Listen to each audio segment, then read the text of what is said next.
Hey everyone, and welcome back to Retro Legends. There's a chapter in Zelda's history that Nintendo would rather forget. A game that wasn't developed by Nintendo. It didn't come out on a Nintendo console, and yet, it's a Zelda game. Or at least it tries to be. Today we're taking you on a journey through bad decisions, questionable animations, and a legend that went viral. For all the wrong reasons. Today, we're talking about Link, the Faces of Evil. Get your barf bags ready. Let's begin.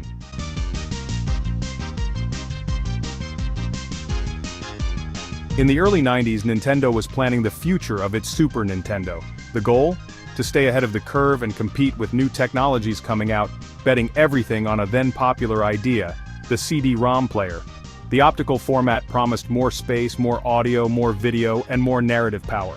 So Nintendo teamed up with Sony, and together they started working on a secret project, a hybrid console called PlayStation, yes with the space, capable of reading both SNES cartridges and CDs. But behind the scenes, something went wrong. During CES in 1991, with all eyes on Sony, Nintendo changed the game. Without warning their partner, they announced a new partnership with Philips, a historical rival in the electronics industry, to the entire world.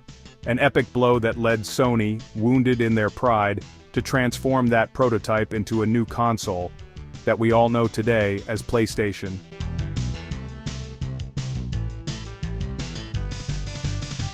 But let's get back to Philips. As part of the agreement, the Dutch company got something very rare, permission to use Nintendo characters, like Mario, Zelda, and Link, to create original games, without direct supervision from Kyoto. A concession that in hindsight we can call risky. Philips had recently launched the CDI, a home multimedia player designed more for interactive encyclopedias and educational CDs than for real video games. But with the Nintendo license in hand, the temptation was too great. And so, instead of bringing The Legend of Zelda to Super Nintendo, as fans hoped, Philips surprisingly announced two new Zelda titles, developed entirely outside the Nintendo ecosystem. Thus were born Link, The Faces of Evil, and Zelda, The Wand of Gamaleon, two legendary games, but not for the reasons Nintendo would have liked.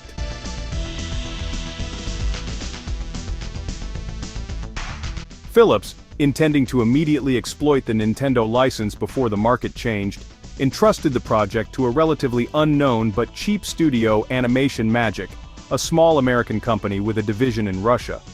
The choice was not random. The Soviet Union had just collapsed, and access to low-cost programmers and animators was a tempting opportunity. The team faced a titanic challenge: two games to be developed simultaneously, with a total budget of about $600,000.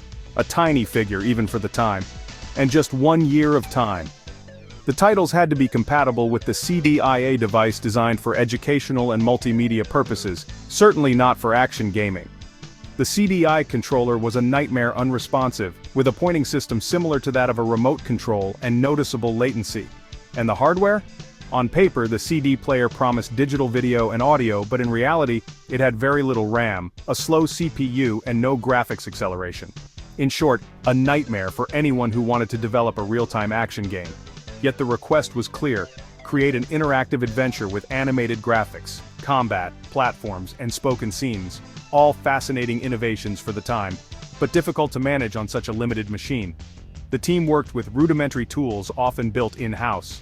The Russian developers, with few resources available, wrote code on MS-DOS PCs and transferred it to CDI prototypes, praying that the system would hold up. All without any supervision from Nintendo no Miyamoto to guide the creative vision. No Japanese QA team to refine the controls or level design. Just a young, motivated but inexperienced team grappling with a gaming legend, and hardware that looked like it came out of a lab of failed experiments. And the result? Well, Link, The Faces of Evil, and Zelda. The Wand of Gamaleon have become famous, but not for their technical excellence. Rather for the surreal cutscenes, the wacky animations, and a gameplay that is still a source of memes and disbelief today.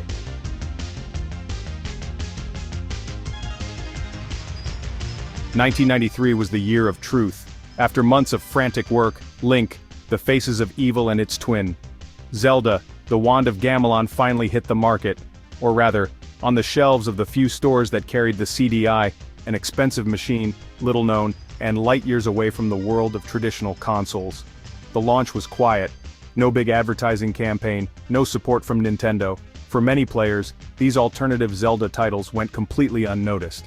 The main audience for the CDI was adults interested in educational CDs and interactive documentaries, certainly not Hyrule fans.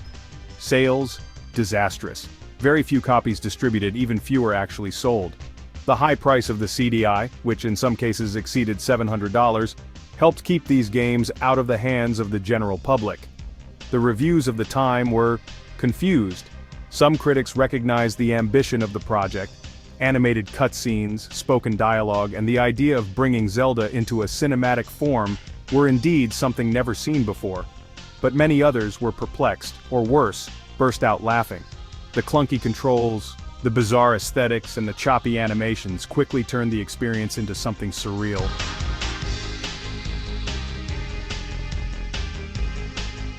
And yet, over the years, Faces of Evil has taken on an almost mythical status. Not so much as a game, but as a symbol of what can go wrong when you try to squeeze an iconic license into the wrong context. It has become a cult classic for all the wrong reasons. For the absurd facial expressions, for the wacky dialogue, for those cutscenes that look like they came out of a cartoon drawn after a sleepless night. The internet did the rest. With the advent of YouTube and memes, scenes from Faces of Evil have been rediscovered by millions of users. "Ma boy, you must die." And other tormentors went viral, giving new fame to a title that was initially forgotten by everyone.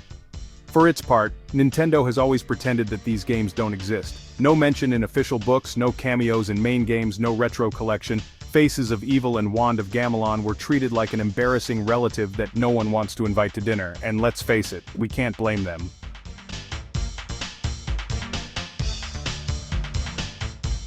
The development team that worked on Link the Faces of Evil was really small, less than 20 people in all. A small number, especially when compared to the scope of the project. They had to create an entire graphic adventure, with animations, levels, music, dialogue, and game mechanics, all in less than a year and on a shoestring budget. But the enthusiasm, at least at the beginning, was not lacking. One of the biggest challenges was that of the cutscenes, a true trademark, for better or for worse, of these titles.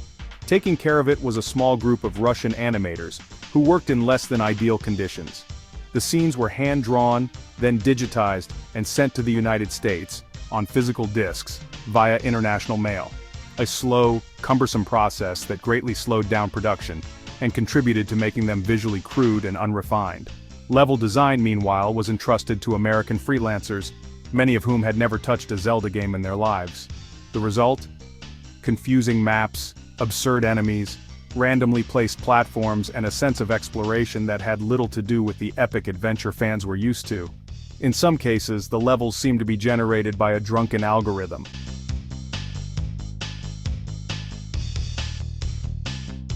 And yet despite all this, Link, the Faces of Evil has not faded into oblivion. On the contrary, it had a second life online thanks to the forums of the early 2000s and viral videos on YouTube. Its grotesque cutscenes, over-the-top voice acting, and nonsensical dialogue have become legendary memes, passed down from generation to generation of gamers. It has become a perfect case study of a game so bad it's irresistible. It was this fame that inspired a fan with the nickname Dopply, who decided to do justice. He made an unofficial remake of Faces of Evil and Wand of Gamaleon, with restored graphics, more modern controls, and greater overall fluidity. A true act of love towards an imperfect but iconic title. Today, original copies for CDI are collector's items. Complete with case and manual, they can easily exceed €500, if not more.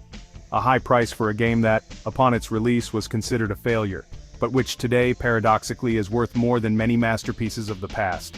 Today, Link, the Faces of Evil is loved and hated. Some see it as sacrilege, others as a cult game to be protected. In any case, it has left an indelible mark on the history of Zelda, and in video game pop culture. Because even in its flaws, this game reminds us of one thing, that big brands are not immune to mistakes. And sometimes those mistakes become legends.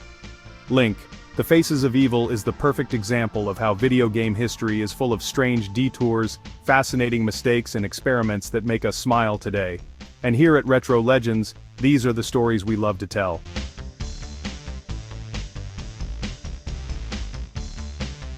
And that concludes our journey into the past. How many of these curiosities did you already know? Let us know in the comments. Don't forget to leave a like, subscribe to the channel, and activate the bell for more journeys into the world of retro gaming. Thank you for watching Retro Legends, and see you in the next video. Stay retro, stay legends.